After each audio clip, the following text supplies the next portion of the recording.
Un influenceur fitness populaire sur Instagram et TikTok révèle des faits inquiétants sur un homme qu'elle accuse de harcèlement depuis des mois. Selon elle, cet homme était adjoint du shérif du comté de Riverside. Et une nouvelle plainte déposée devant un tribunal fédéral l'accuse d'avoir abusé de sa position et accuse le comté de l'avoir laissé faire pendant bien trop longtemps. Nous examinons les détails les plus incroyables de cette plainte avec l'avocat plaidant Adam T. Pointer. Bienvenue dans Sidebar de Law and Crime, je suis J.C. Weber. Brianna Ortega, mère de 2 enfants de 29 ans, a poursuivi le comté de Riverside en Californie et plusieurs agents actuels et anciens, les accusant de violation de ses droits civils.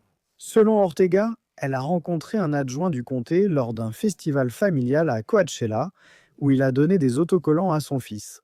Mais ce qui aurait dû être une simple interaction passagère s'est rapidement transformé en un comportement de harcèlement effrayant, selon cette nouvelle plainte. C'est un comportement qui finirait par conduire à la perte d'emploi d'un adjoint et à sa condamnation pour plusieurs crimes. Maintenant, je vais passer en revue ce procès. Je vais examiner la réponse du comté. Je ne vais pas le faire tout seul. Je souhaite inviter l'avocat plaidant Adam T. Pointer, spécialisé dans ce type de procès. C'est un excellent invité. Nous aimons avoir Adam T. C'est un plaisir de te voir. Je commence ici. C'est décourageant d'entendre que des agents censés faire respecter la loi la violent eux-mêmes. Je veux dire, quel genre d'impact cela a-t-il? Globalement, quel impact cela a-t-il sur notre système judiciaire, en ce qui concerne la confiance au sein d'une communauté? Donc, ce type de comportement sape la crédibilité de la police au sein de la communauté et la confiance que la communauté, franchement, est tenue par la loi de placer dans les forces de l'ordre pour protéger, servir et faire respecter la loi. C'est donc ce genre de choses qui rend les gens très méfiants envers les forces de l'ordre, alors même que le travail des forces de l'ordre repose sur la confiance des citoyens, sur leur capacité à les appeler et à compter sur eux pour faire leur travail et faire respecter la loi. Examinons la plainte déposée fin août au tribunal de district des États-Unis pour la Californie centrale.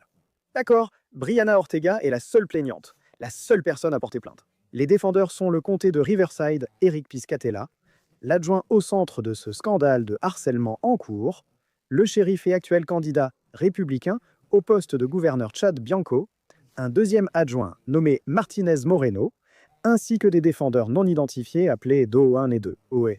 Piscatella a travaillé 5 ans pour le shérif du comté de Riverside, de mars 2019 à octobre 2024, selon le San Bernardino Sun. Il aurait été affecté au service judiciaire et à la patrouille à Thermal. C'est une zone non incorporée de la vallée de Coachella, au sud de la Californie. Voilà le contexte pour comprendre la situation. Nous allons aussi traiter l'affaire pénale contre Piscatella. En examinant le dossier, il faut savoir que l'ancien adjoint a plaidé coupable à plusieurs chefs d'accusation pour usage abusif de l'ordinateur de son service. D'accord? Donc l'introduction de la plainte nous donne une idée des allégations. Citation. Cette action en justice pour violation des droits civils résulte du comportement prédateur d'Eric Piscatella, adjoint du shérif du comté de Riverside, qui a utilisé à plusieurs reprises les bases de données des forces de l'ordre pour accéder illégalement aux informations personnelles de la plaignante, la traquer et poursuivre une relation amoureuse avec elle. Ortega affirme que tout a commencé presque 2 ans avant qu'elle ne porte plainte. Citation. Aux alentours du 17 septembre 2023, dans le cadre de ses fonctions, formulation très importante ici, le défendeur Piscatella a pris contact avec la plaignante et ses enfants mineurs alors que la plaignante assistait à un festival dans la ville de Coachella. En donnant des autocollants aux enfants de la plaignante, le défendeur Piscatella a pu se présenter à elle et a utilisé son nom pour accéder illégalement à ses informations personnelles. Selon Ortega, les deux n'ont pas échangé leurs coordonnées, mais son nom suffisait à Piscatella pour en apprendre davantage sur elle. Quelques mois après leur bref premier contact. Ortega a raconté au Los Angeles Times qu'elle avait complètement oublié ce type quand il est soudainement réapparu dans sa vie. La plainte affirme que vers le 25 janvier 2024, Piscatella a recherché Ortega via l'ordinateur de sa voiture de patrouille du RCSD. D'accord, Adante, arrêtons-nous là. C'est manifestement une violation majeure, non? Les industries ayant accès à des données personnelles, comme les hôpitaux, la police ou les écoles, ne doivent pas utiliser ces systèmes pour rechercher des informations à des fins personnelles. Je pense que la seule défense serait l'existence d'un but légitime, mais cela ne semble pas convaincant. Tu as tout à fait raison. Les professionnels, en particulier les forces de l'ordre, n'ont pas le droit d'utiliser l'accès qu'ils ont obtenu grâce à leur position de confiance pour leurs propres intérêts personnels ou sexuels, même temporairement. Voici ce que vous avez, vous, et il y a des lois en Californie qui font qu'il est criminel pour un policier d'accéder aux bases de données de la police à des fins personnelles. C'est ce qu'il a fait d'après la plainte et les accusations criminelles auxquelles il a plaidé coupable. Le mot-clé, c'est « il a fait », non? Selon Ortega, ce n'était pas juste l'acte d'une brebis galeuse. Citation. Selon les informations et croyances, le député Martinez Moreno et les personnes désignées comme 2-1-A2 étaient dit présents lorsque le défendeur Piscatella qui a accédé à la base de données. Et aucun d'eux n'a arrêté ou signalé la conduite illégale du défendeur Piscatella. À Dante, comment Ortega et son équipe juridique pourraient-ils prouver qu'il y a plusieurs personnes en faute ici, que plusieurs collègues ont vu ce qu'il faisait prétendument et ne sont pas intervenus? Oui, ils disent essentiellement qu'il l'a aidé, encouragé et ou incité à accéder à ces bases de données en sachant pertinemment qu'il le faisait pour son propre intérêt personnel et non dans un but professionnel ou d'application de la loi. Et donc, les agents ont le devoir d'intervenir et de signaler. Mais tout comme le surnom qui circule dans la culture sociale ou populaire à propos de ne pas balancer, la même chose semble, du moins selon ce procès, être vrai dans les forces de l'ordre. Les agents de police répugnent à se dénoncer les uns les autres pour avoir enfreint les règles, leur formation ou la loi. La plainte affirme que, grâce à cette perquisition illégale, Piscatella a obtenu l'adresse, le numéro de portable et d'autres informations personnelles de la plaignante. Après avoir obtenu l'adresse, Piscatella s'est rendu chez la plaignante à La Quinta, avec sa voiture de patrouille, sans raison légale. En uniforme et armé, le défendeur Piscatella a interrogé la mère de la plaignante sur la localisation de sa fille. Selon les informations, le député Martinez Moreno et les 2-1-2 étaient dans la voiture de patrouille lors de l'incident, mais aucun n'a stoppé ni signalé l'acte illégal du défendeur Piscatella. La plainte indique que la mère d'Ortega était, je cite, « alarmée et inquiète », mais a refusé de dire à Piscatella où travaillait sa fille. D'accord, à Dante. Dans ce contexte, ils insistent sur le fait que Piscatella, armé et en uniforme, exerce une telle pression qu'une personne peut croire n'avoir d'autre choix que de répondre à un officier. Quels sont les droits d'une personne lorsqu'il s'agit de répondre aux questions de la police? Eh bien, vous savez, lorsqu'un officier se présente en uniforme et armé d'une arme à feu, c'est la police. C'est l'État, c'est le représentant du gouvernement à ce moment-là, et donc les gens se sentent souvent intimidés par une telle présence. Vous avez des droits en tant que citoyen et n'êtes pas tenu de répondre à ces officiers. La seule chose que vous êtes tenu de faire, c'est de fournir une pièce d'identité pour vous identifier. Vous avez parfaitement le droit de ne pas répondre à la question. Et si vous voulez savoir jusqu'où vont vos droits à ce moment-là, vous devriez demander à l'agent, suis-je libre de partir ou suis-je en état de détention? Si vous n'êtes pas en état de détention, cela signifie que vous êtes libre de partir et que vous pouvez mettre fin à l'interaction avec la police. Cependant, encore une fois, psychologiquement et émotionnellement, la plupart des gens ont l'impression qu'ils ne peuvent pas partir ou refuser les sollicitations ou les questions d'un agent simplement parce que ce pistolet, ce badge et cet uniforme représentent un pouvoir impressionnant et sont très intimidants. Selon Ortega, après avoir échoué à trouver où elle travaillait, Piscatella a alors commencé à lui envoyer des messages, bien qu'elle ne lui ait jamais donné son numéro. Donc Ortega dit qu'elle a fini par répondre, voulant savoir où ils s'étaient rencontrés, et il a dit à un festival à Coachella. La plainte précise qu'Ortega ne se rappelait pas avoir donné son numéro à Piscatella, ni compris la nature des échanges par texto. Elle n'a donc pas continué la conversation. Mais après que sa sœur ait été victime d'un crime en février 2024, la plaignante a contacté Piscatella pour demander l'aide de la police. Bien qu'elle ait seulement demandé l'aide des forces de l'ordre, le défendeur Piscatella a détourné la conversation pour poursuivre ses intérêts romantiques envers la plaignante et lui a proposé de sortir avec lui. La plaignante a mis fin à la conversation et a ensuite changé de numéro pour d'autres raisons. Ortega affirme que les choses se sont vraiment intensifiées au printemps 2024. Citation. Dans les mois qui ont suivi, l'intérêt romantique du député Piscatella pour la plaignante s'est transformé en obsession, le conduisant à rechercher illégalement et de manière répétée des informations privées sur la plaignante dans les bases de données des forces de l'ordre, notamment le 31 mai 2024. lorsqu'il a été établi que le défendeur Piscatella avait consulté le numéro de plaque d'immatriculation de la plaignante, alors que son véhicule de patrouille se trouvait à proximité du domicile de la plaignante. Et encore une fois, elle affirme que d'autres adjoints étaient présents et n'ont pas empêché Piscatella d'utiliser les systèmes d'information de cette manière. Et croyez-le ou non, selon elle, la situation est devenue encore plus inquiétante. Le 2 juillet 2024, le défendeur Piscatella a de nouveau recherché la plaignante en consultant sa plaque d'immatriculation dans le système de télécommunication des forces de l'ordre de Californie.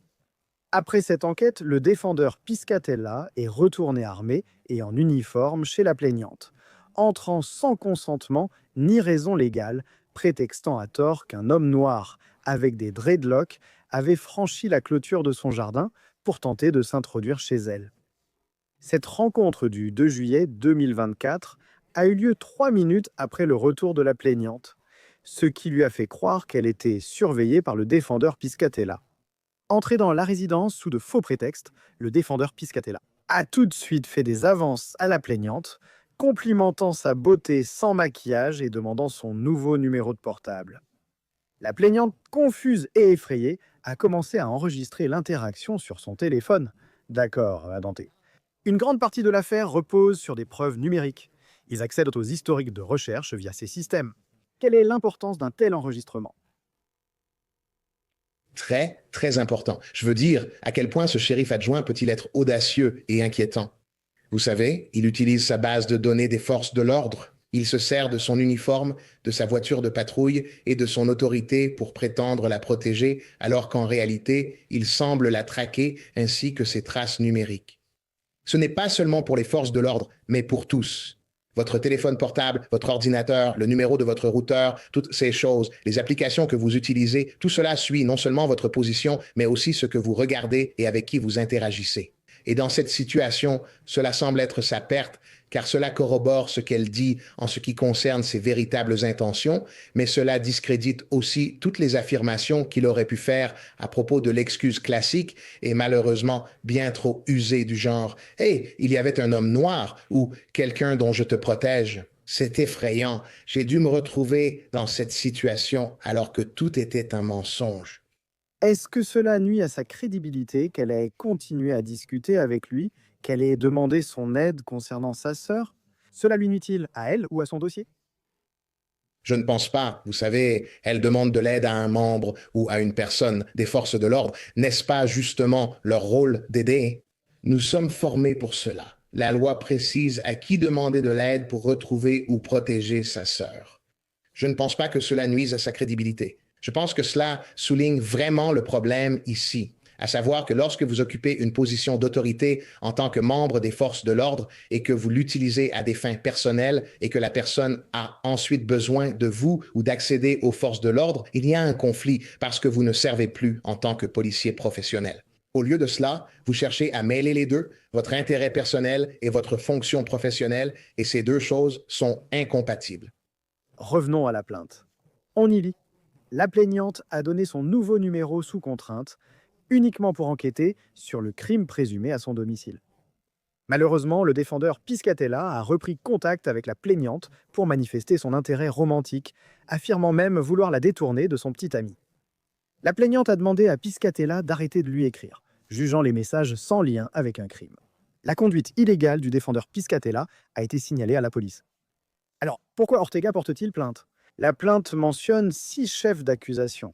Violation des droits civils selon certaines lois fédérales, responsabilité municipale, défaut de formation et de supervision, violation de la loi sur la fraude informatique, violation de la loi sur la confidentialité électronique et violation du 4e amendement.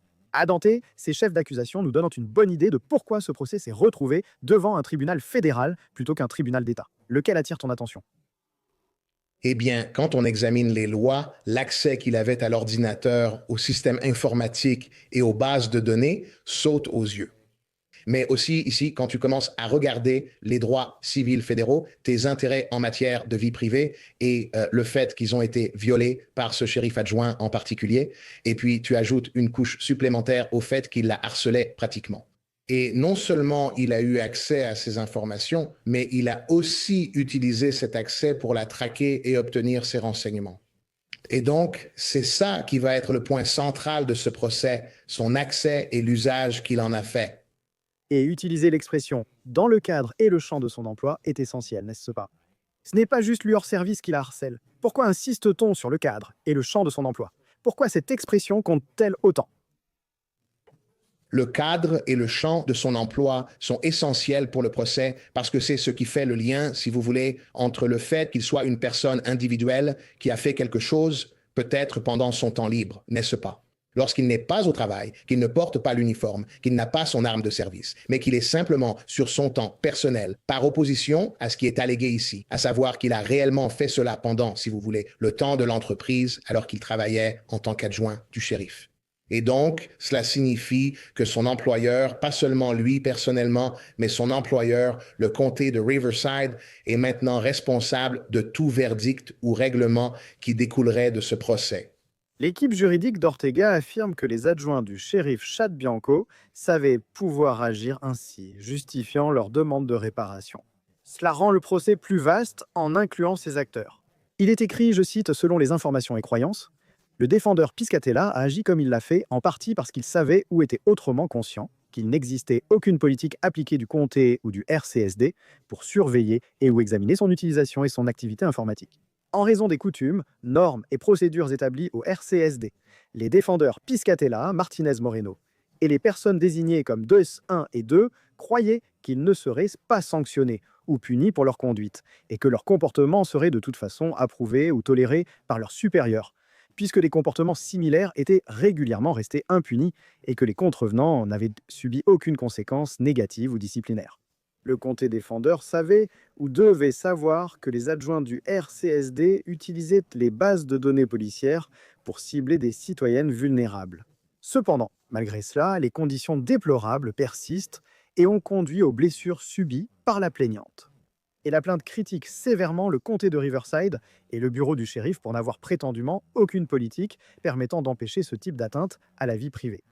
Citation, le comté défendeur, via ses administrateurs, gestionnaires, superviseurs, employés ou agents, a manqué à son devoir de protéger les informations privées de la plaignante, lui causant un préjudice. Ces manquements incluent, sans s'y limiter, le fait de ne pas surveiller ni contrôler l'utilisation des ordinateurs par les adjoints et l'accès aux bases de données des forces de l'ordre pour la sécurité des citoyens, comme la plaignante, ainsi que le fait de ne pas superviser ni sanctionner correctement le personnel lorsque les politiques d'utilisation des ordinateurs sont violées, une formation insuffisante du personnel sur l'utilisation appropriée des ordinateurs, le non-respect des politiques écrites interdisant au personnel d'utiliser le matériel fourni par le département et les véhicules de patrouille pour accéder à des informations privées et poursuivre des intérêts romantiques, une formation inadéquate du personnel à la gestion des comportements, ainsi qu'une formation insuffisante du personnel sur la manière de signaler les comportements inappropriés et ou illégaux de leurs collègues. Et en ce qui concerne l'allégation selon laquelle les droits du 4e amendement de Ortega ont été violés, la plainte indique que tous les défendeurs ont violé le droit du plaignant, garanti par le 4e amendement, d'être protégé contre les fouilles et saisies déraisonnables en permettant ou en accédant de manière inappropriée à ces informations privées et personnelles, contenues dans les bases de données nationales et d'État sans motif valable. De plus, le défendeur Piscatella est entré chez le plaignant sans mandat, motif probable ni circonstance exceptionnelle, violant ainsi ses droits du 4e amendement. Maintenant, à Dante, elle avance un argument ici, je le comprends parfaitement. Cependant, sera-t-il difficile d'impliquer tout le monde? Sera-t-il difficile de dire « tu as détourné le regard, tu n'avais pas les bonnes politiques, tu as cautionné et permis cela ». Est-ce exagéré? Que devrait-elle prouver? Bien sûr, eh bien, il y a au moins 2 éléments dans son argumentation qu'elle devrait pouvoir prouver. L'un d'eux est, comme vous l'avez mentionné, qu'il y a des personnes autres que ce simple adjoint en question qui ont participé à la création de la situation ou qui ont détourné le regard et, par conséquent, ont encouragé et favorisé la situation. Et donc, elle allègue dans cette plainte que des adjoints savaient et ou étaient présents et étaient conscients qu'il accédait illégalement et de manière non autorisée à la base de données. Qui sont ces adjoints? Je crois qu'un autre adjoint a été nommé, mais il y en a 2 autres jusqu'à présent dont les noms n'ont pas été révélés. Vont-ils l'admettre? Peut-être l'ont-ils déjà fait lors d'un autre examen administratif. C'est pourquoi elle se sent à l'aise de dire qu'il y avait d'autres adjoints impliqués. L'autre aspect de cela, c'est que lorsque nous commençons à parler d'autres personnes et du fait que les politiques et la formation ne sont pas adéquates, pas suffisamment efficaces pour prévenir ce type de comportement, c'est plus objectif. Soit vous avez une politique, soit vous n'en avez pas. Soit vous avez une formation qui indique aux adjoints qu'ils ne sont pas censés faire cela. Et s'ils le font, il y a des conséquences. Soit vous appliquez cette conséquence, soit vous ne l'avez pas fait. Donc, ce sera beaucoup plus évident, clair et objectif pour eux à démontrer. Mais c'est la combinaison des deux qui permet également d'attribuer la responsabilité au comté de Riverside. Parce que si le département du shérif a une culture, une coutume, une politique informelle qui permet à ce type de comportement de se produire parce qu'il n'y a pas de formation en place, pas de politique en place, pas de supervision en place et qu'au final, il n'y a aucun mécanisme d'application pour protéger les données des gens, pour empêcher que des femmes soient prises pour cible par des adjoints du shérif qui accèdent à ces informations grâce à leur position de confiance, c'est un problème majeur pour cet employeur. Le comté peut être tenu responsable des dommages, c'est-à-dire tout règlement ou verdict issu de cette affaire. Le comté de Riverside a maintenant répondu. Ils ont déposé une réponse juridique à cette plainte, qui comprenait des pages et des pages de dénégation. C'est typique. Je veux dire, une réponse passe généralement ligne par ligne ou paragraphe par paragraphe dans la plainte originale, et soit, vous savez, accepte ou rejette ce qui est allégué. Parfois, ils ont besoin de plus d'informations pour répondre. Mais par exemple, en répondant au paragraphe 24, le défendeur déclare ne pas avoir suffisamment de connaissances ou d'informations pour se forger une opinion sur la véracité des allégations factuelles qui y sont contenues. Et sur cette base, il rejette ces allégations. Le paragraphe 24 contient aussi des conclusions et arguments juridiques ne nécessitant pas de réponse. Et cela dure plus d'une douzaine de pages avant d'aborder les moyens de défense affirmatifs pouvant justifier certaines actions. N'est-ce pas ? Le dépôt du comté propose 13 options de moyens de défense affirmatifs. Nous n'allons pas tous les passer en revue, mais ils incluent le défaut de présenter une demande, le défaut d'épuiser les recours administratifs, la prescription. À Dante, explique-moi ce que signifient ces moyens de défense. La requête invoque aussi l'immunité contre toute responsabilité, non? C'est un service de police, un organisme gouvernemental. Explique-nous la signification de ces moyens de défense affirmatifs et des revendications d'immunité. Ils ne peuvent, sauf pas. Pour les téléspectateurs, tout cela doit sûrement sembler être du jargon juridique incompréhensible. Pour nous, membres du système juridique, nous entendons ces moyens de défense et leurs propos. Les mettre tous ensemble revient à dire « je ne suis pas responsable, je n'ai rien fait de mal ». Ou si j'ai fait quelque chose de mal, j'ai l'immunité, ce qui veut dire que je suis protégé, ou que j'ai un bouclier pour faire ce que j'ai fait et que vous ne pouvez pas me tenir responsable. En gros, j'ai un passe-droit. Et c'est ce qui est très frustrant pour beaucoup de personnes qui se retrouvent dans ces situations et pour ceux qui veulent rétablir l'équité afin qu'il n'y ait pas de double standard entre les forces de l'ordre et le reste de la population, parce qu'il existe toute une série d'immunités et de protections juridiques qui permettent aux forces de l'ordre de s'en sortir avec des choses que vous, moi ou n'importe qui regardant ceci ne pourrions jamais faire. Et donc, c'est ce que le comté et le prévenu exposent dans leurs documents juridiques, dans leurs réponses. Beaucoup de choses qui ressemblent à du charabia juridique, mais qui, au final, pourraient être fatales à la plainte s'il l'emporte sur une ou plusieurs de ses défenses. J'ai mentionné plus tôt que Piscatella a effectivement plaidé coupable de faute professionnelle, d'accord, un crime. Après la plainte d'Ortega, une enquête interne a été ouverte et Piscatella a démissionné en octobre 2024. En décembre, il a été inculpé de 7 chefs d'accusation de crime pour avoir utilisé les bases de données et les réseaux informatiques du département du shérif afin d'obtenir illégalement des informations. En juillet, il a adressé au tribunal un plaidoyer selon le Los Angeles Times, demandant au juge de requalifier ces accusations en délit mineur. Maintenant, le ministère public s'est vigoureusement opposé à cela, mais selon les transcriptions du tribunal, le juge de la Cour supérieure Helios J. Hernandez aurait déclaré que rien ne s'était réellement passé. Il n'est jamais vraiment entré par effraction ni menacé la victime. Dante, quel est ton avis, réaction du juge? Le juge a, selon moi, sous-estimé la situation. Rappelons qu'il ne s'agit pas d'un simple conflit entre deux citoyens. Il s'agit de quelqu'un, un agent des forces de l'ordre, à qui l'on a donné des pouvoirs extraordinaires pour arrêter des gens et accéder à différentes bases de données policières, à des informations personnelles et privées, et qui utilise ensuite cela, sous couvert de son uniforme et armé, pour se présenter chez cette femme sans prévenir avec une histoire inventée de toutes pièces sur la lutte contre le crime, alors qu'en réalité, tout ce qu'il voulait, c'était s'immiscer dans sa vie et sortir avec elle. Et donc, à mon avis, j'ai vu des gens être condamnés et traités beaucoup plus sévèrement pour bien moins que ça. Et donc, je pense que c'est encore une fois les avantages ou les privilèges dont bénéficient les forces de l'ordre, ce qui, à mon avis, permet à ce type de comportement de continuer au lieu d'envoyer le message qui devrait être envoyé ici pour cette personne, pour ce shérif adjoint en particulier et pour tous les autres. Que vous n'avez pas le droit de traquer, harceler et en gros d'envahir la vie privée de quelqu'un pour votre propre intérêt sans sa permission ou son consentement. Alors, parlons de ça. Parlons de ce qui s'est passé. Le juge a accepté la déclaration de culpabilité de Piscatella pour des délits mineurs et l'a condamné à seulement 1 an de probation. Il doit faire 100 heures de travaux d'intérêt général dans une organisation à but non lucratif, sans contact avec Ortega. Ses avocats ont fait appel en août. Et malgré le dépôt d'un rapport auprès du département et, finalement, le dépôt de cette plainte, Ortega a refusé de témoigner contre Piscatella. Elle a dit au Los Angeles Times redouter des représailles de lui ou du département. Une porte-parole du procureur a déclaré aux médias qu'Ortega ayant refusé de témoigner, il n'avait pas pu accuser Piscatella d'autres faits comme le harcèlement. Le San Bernardino Sun indique que la certification d'agent des forces de l'ordre de Piscatella a été suspendue temporairement par la Commission d'État sur les normes et la formation des agents de la paix. Mais regarde ça, Adante, qu'en penses-tu? Tu sais, Matt, il y a beaucoup de questions différentes qui sont soulevées par la façon dont tout cela s'est finalement déroulé. En ce qui concerne mademoiselle Ortega qui ne voulait pas témoigner, beaucoup de personnes victimes de violences domestiques, de harcèlement et de choses comme ça ne se sentent pas à l'aise et sont dissuadées de témoigner à cause du processus judiciaire. Ce n'est ni inconnu ni rare, cela arrive souvent.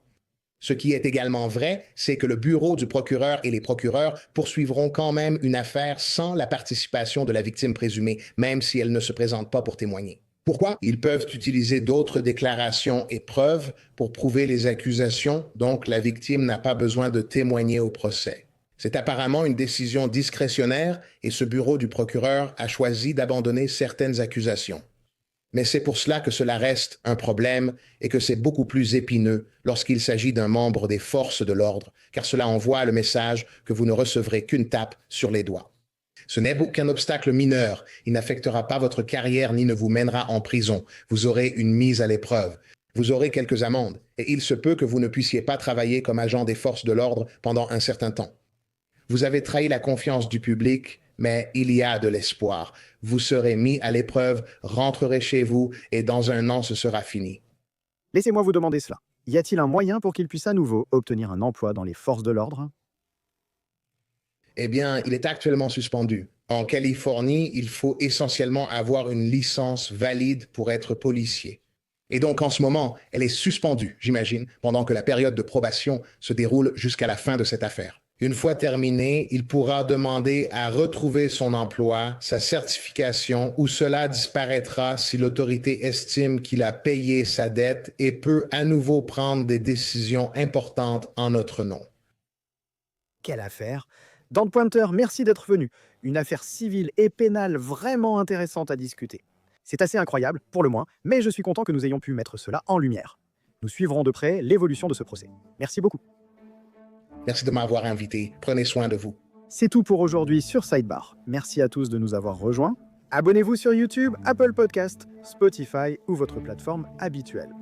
Suivez-moi sur Instagram ou X. Je suis Jesse Weber. À la prochaine.